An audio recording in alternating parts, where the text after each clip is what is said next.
with a new book on the horizon at the end of May of this year, and hopefully with vaccinations ramping up and the COVID pandemic starting to slide down, there might be some more events to come along with this book. I wanted to go back 7 years ago this week to the very first book event I did for my very first book and kind of compare and contrast how that went compared to how things have gone like more recently. For those that might not be familiar, my first book that ever came out was entitled In My Footsteps, a Cape Cod Travel Guide. The In My Footsteps title, as you can see plainly, is, the name of the podcast, the name of several books, the name of a travel blog. I latched onto it when I was doing the travel writing, and I said that kind of works for me as far as travel and only writing about places where I had physically had my feet in my footsteps. It was released in October of 2013, and I won't get too deep into the process of making that book and what it was all about. I want to save that for when the anniversary of it comes up. But basically, it featured, I think it was something like 95 places on Cape Cod, well known ones, lesser known ones. I know a lot of secret spots down on the Cape, so I was happy to share some that were not private and wouldn't get people in trouble. The book was released through Schiffer Publishing, and they did a lot of legwork as far as getting it into bookstores. I did a lot of my own marketing. I'm one that I'm very hands on, which publishers like. I'm of the mindset that if you have your own business or your own products, nobody should be marketing you more than yourself. If you've got other people that are sharing your stuff more than you are, then you are not trying your best to be successful. I spent that winter doing a couple of interviews, and that was basically it. It was my first book. I didn't have a real track record as far as being an author, so I was kind of taking what would ever come my way. And with that came my first author event. They called it Coffee with the Author, and it was held at the Osterville Village Library. It was held on February 15th of 2014 at 10 a.m., so it was a Saturday. The book was pretty popular through libraries and bookstores because people are interested in Cape Cod and finding new places to see and learning a little bit of history. But in the sense of being honest, I was never a public speaker. Despite hearing this podcast and anyone that has come to any of my book events in the past, that is not who I was. I was an extrovert around people that I knew and people that I was comfortable around. But as far as strangers, as far as everyday people, I was a huge introvert and very, very shy. So just imagine my horror when here it is, I'm going to do a book event and I'm going to have, yeah, I'd have some family there, but there was going to be strangers just standing there coming to hear me talk about something I'm a supposed expert in. Needless to say, when I got to the library that morning, probably a half hour before showtime, I was really nervous. So today, when I do book events, I actually have a rolling suitcase with books, with laptops, with pages of notes, any other visuals and things that I need for my talk to sound very professional. I've got a PowerPoint presentation, things that make it where you go and it's like you get your money's worth for coming to one of my events. When I got to the Osterville Village Library on that morning in 2014, all I had with me was one copy of my book. Well, I had copies for sale, but my whole setup, all my props was one book. I looked very much like a rookie when it came to these sorts of things because I was. And I walked in and the people were very nice there. That's why I've done several events there. But they said, "Oh, you're in this conference room down at the end of the hall." And I'll never forget, they said, "Yeah, you've already got somebody waiting in there for you." And I was like nervously optimistic.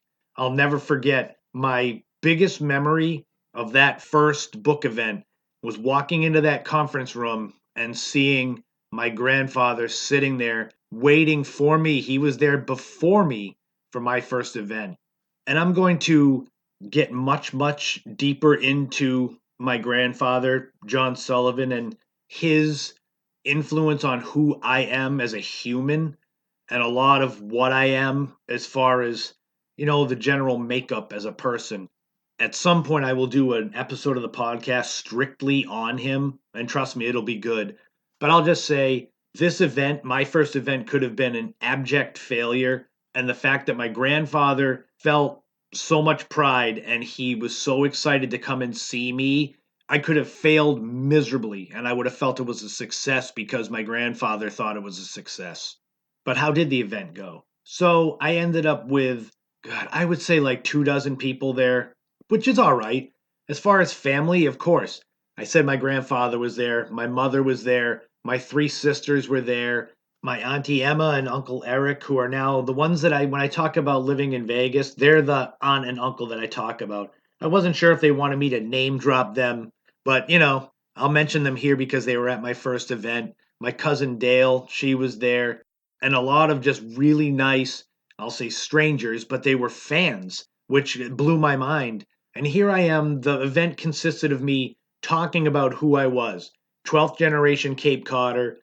I go back to the Doan family, go back to episode 1 of the podcast to learn about him, Deacon John Doan, and the process of making the book, the things that make Cape Cod unique, my favorite places. But the best part that people at future events for this book kind of laughed at was I didn't have a PowerPoint presentation. It looked like fifth grade show and tell. Here I am with a copy of my book, and I was thumbing through it basically and finding the places I was talking about and walking around the room to where the people were sitting and showing them the pictures, which sounds like something you would do in fifth grade. Like, this is my favorite book. Look, here's a picture of a doggy. That was basically what I did, except I had a nicer shirt on.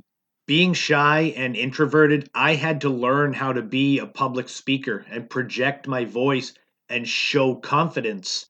And it was easy because, well, not easy, but easier because I had a product, a book, something that I believed in and something that I knew I had knowledge on. When you are confident in what you're talking about, it becomes easier. If you were to throw me into something with biology or chemistry and say, go out there and do a speech on this, I would fall on my face. It was mind blowing after my talking part was over and I did Q&A, or I call it story time at events, where people either talk about where they've been or they ask me about other things to kind of get ideas. Anyway, so I had my books and I do a soft sell. I don't like people coming to my events and me saying, "Oh, yeah, I'm selling you my books. Get over here." If they want it, they'll get it. If they don't want it, they might get it in the future if you're not too pushy. That's kind of something I've learned. But having a line of people there and selling out of my books and actually having people ask me to autograph things it blew my mind.